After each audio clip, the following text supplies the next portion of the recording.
Are you saying security votes that have been given to governors are not enough It's not to, enough. to fund these people? It's not enough. There's more to policing than what we read or what we see. There's a constant training attached to it. And so what it means, and you have them in ranks. So you have them from in what we know now as rank and file, then to officers. So you have to train all of these guys from the very beginning to the end. So you keep doing. How many states is ready to do that? You need to keep training them. Training, in fact, in our space, we call it training and retraining because we know that it needs to continue. So state governors, state governments will have to think about how they want to do that because it's not cheap.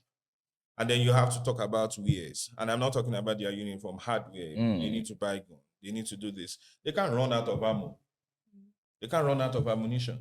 Given that this state policing, most of the insecurity happens in the states. Don't you think that if they start the state policing ideology, these state officers will be able to locate these bandits more than federal police officers? That's an argument that a lot of us have had, and sometimes we don't trust it. We don't trust that argument, and I will explain why. Firstly, there's difference between state police and state policing.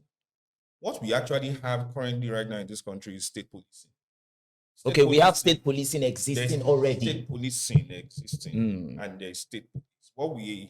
What a lot of people are pushing for is state police, an institution. But for state policing, it's an aggregate, it's a summation of every effort towards policing. So every other person will contribute into that pot as policing. In fact, family will qualify into policing because that's the first point where you learn do and don't. So even family will enter that conversation of policing. And then you have, like we were mentioning earlier, and then you have non-state actors, plenty of them. Go to the Northeast, you have CJTF, you have Vigilante Group of Nigeria, you have Hunters Association, you have so many of them.